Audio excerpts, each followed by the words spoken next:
Hello, everybody. My name is Dennis Laffey. I'm Assistant Professor of English at Bugyeong National University. Today, my presentation is Korean University Students' Vocabulary Learning Strategies in the 21st Century.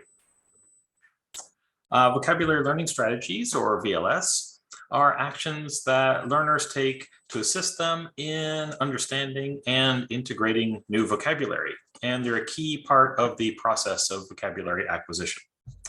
Foundational research into VLS by researchers such as Oxford 1990, O'Malley and Chaumont in 1990 also, Schmidt in 1997 and others, identified and classified many different VLS.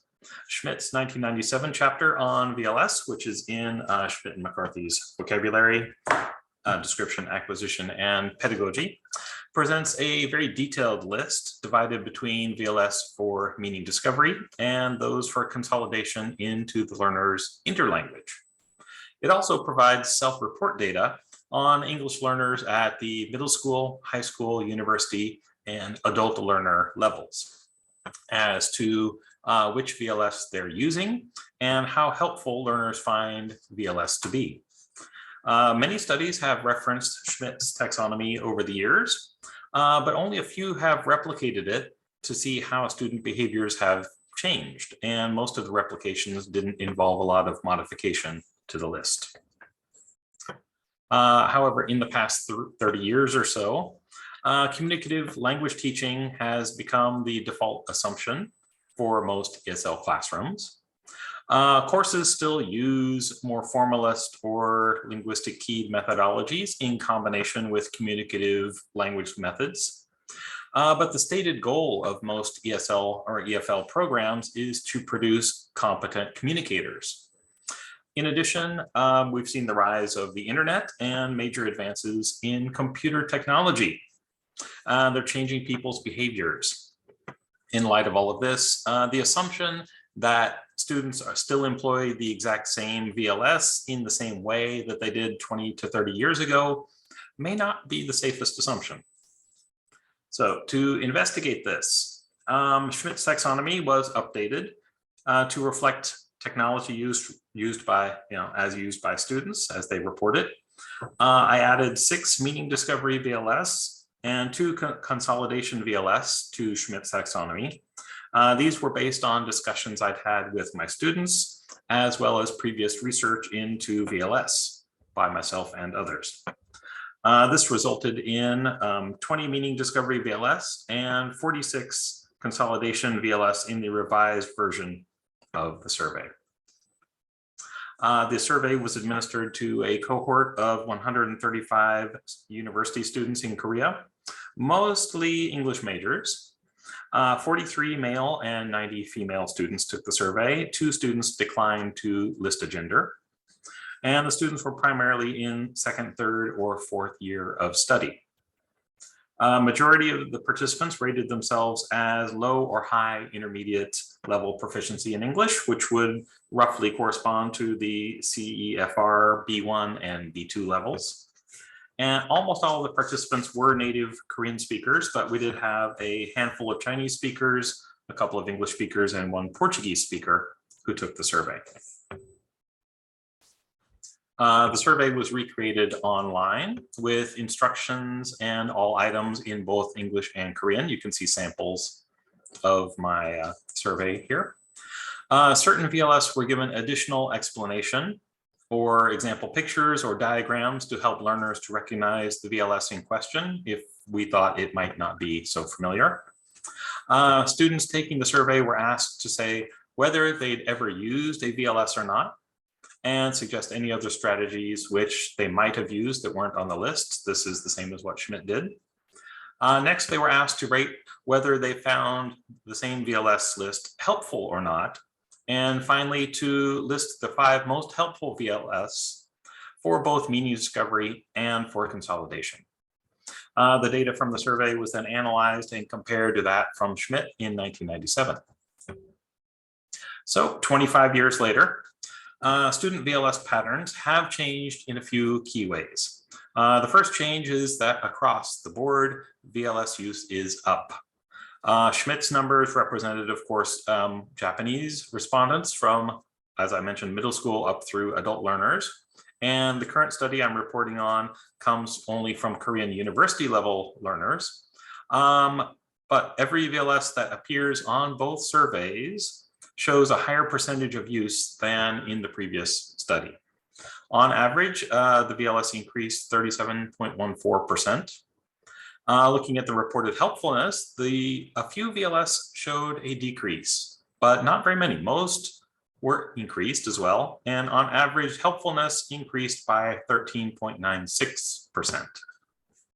Seems that contemporary students are more likely to employ a variety of VLS during vocabulary acquisition, although most, but not all VLS are perceived as more helpful than in the past.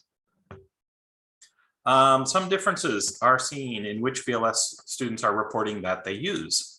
For meaning discovery, these are in blue on the screen. The current survey found that the most widely used VLS are in order: using an online dictionary, using a bilingual dictionary, guessing from context clues, using a smartphone dictionary app, and comparing to a similar known English word. The most used consolidation VLS, which are in black, are in order: taking notes in class, studying the sound of the word, studying the spelling of the word, using verbal repetition, using written repetition, and keeping a vocabulary notebook. 7 of these VLS are among the top 10 listed by Schmidt in '97, but the rankings have slightly changed. The most widely used VLS is using an online dictionary, which wasn't an option for most students at the time Schmidt did his survey. And the most widely used consolidation VLS, and third most overall, is taking notes in class.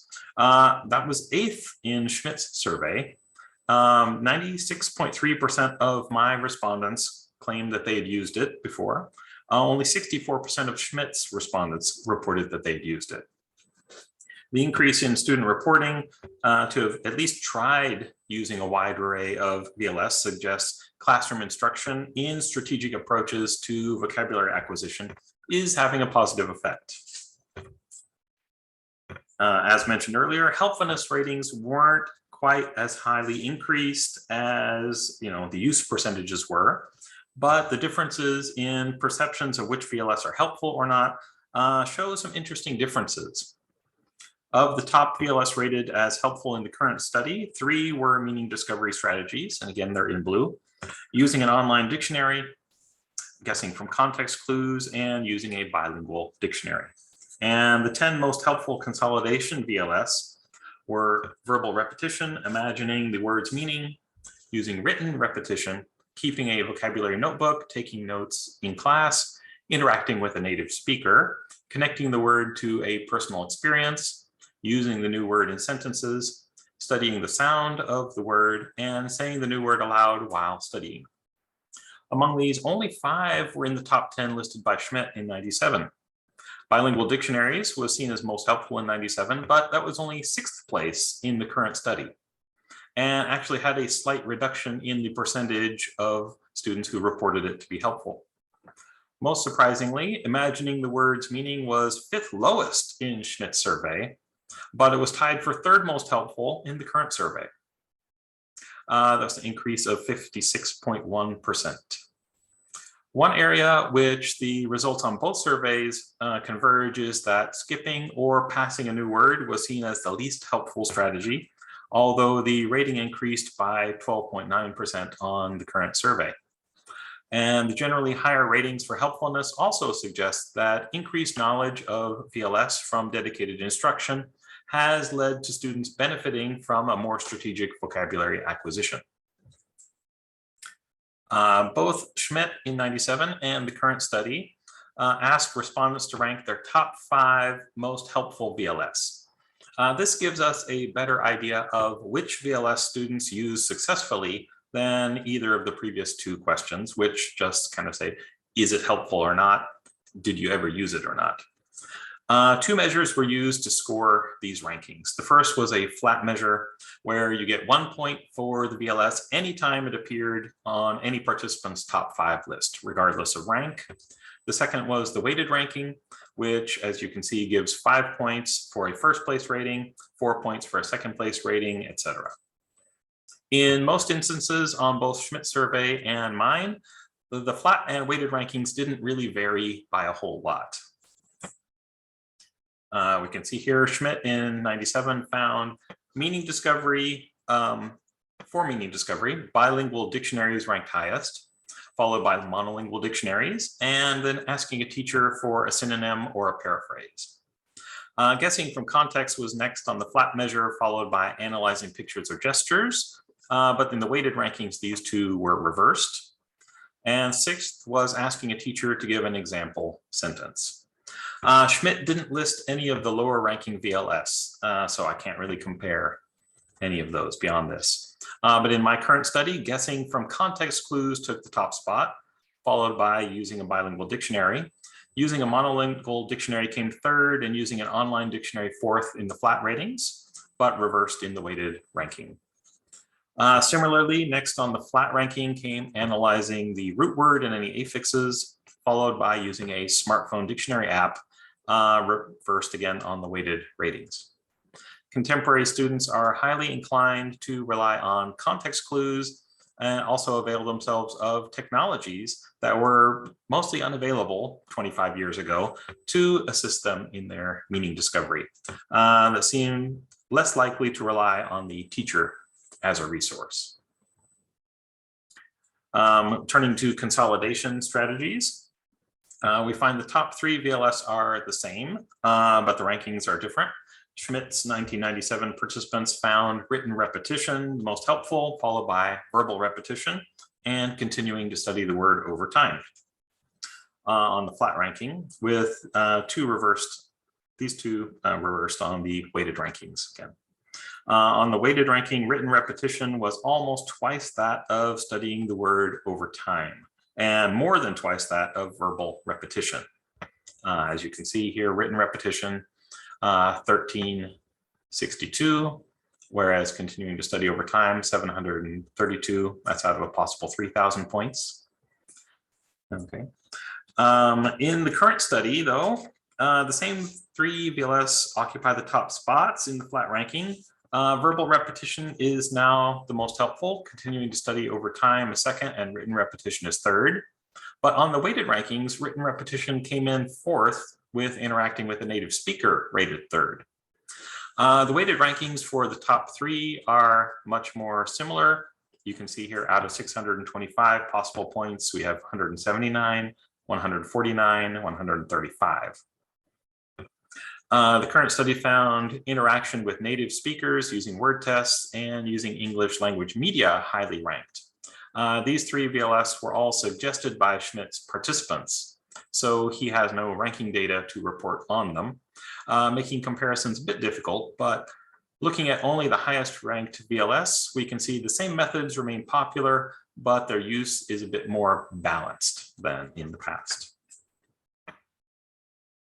Okay, the data from the current study shows contemporary students are more likely to utilize strategies than in the past, and they tend to use or at least try out more strategies.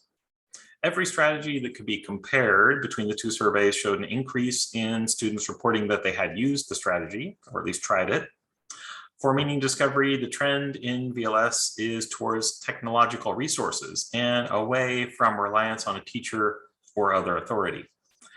This may indicate an effort to establish learner autonomy, so effects by teachers to try and get students to be more autonomous may have an effect. Or it could simply be that smartphones are just faster and more convenient.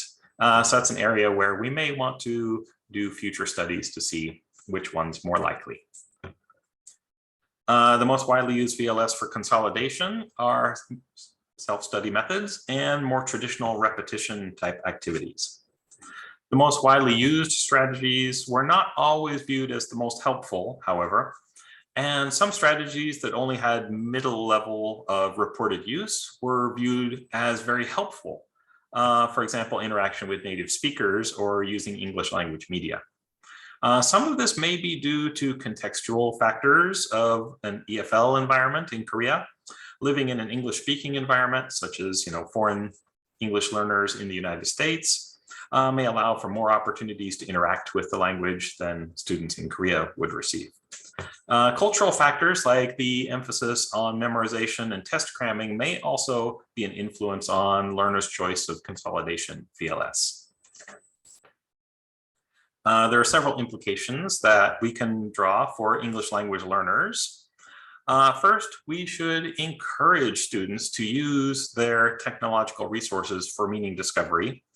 Most Korean students have easy access to online resources, and so they should take advantage of them. I know some teachers want to keep smartphones out of the classroom because they're a distraction. I find they actually help my students quite a bit. We may also want to improve vocabulary consolidation techniques using online resources, as that's an area that seems to be underutilized. As educators, we should provide our learners with more chances for authentic language interaction, which they see as very helpful, but seems like they're not given enough opportunity to utilize. And at the same time, we may want to encourage a little bit less reliance on the traditional memorization or repetition style methods, which they see a high level of use, but they're not really perceived as helpful. So the students may not seem not to be so satisfied with what they're doing now. In conclusion, the data from the update of the survey seems promising. Korean university level English learners utilize a wide array of strategies and find most of them to be helpful. Technologies used for meaning discovery and consolidation tends to be a bit more traditional, as we discussed. Instruction in strategic approaches to vocabulary acquisition seems to have had an effect, and students may still need some guidance about how to evaluate their strategy use. And they may need some greater opportunities to use the strategies that they find the most helpful.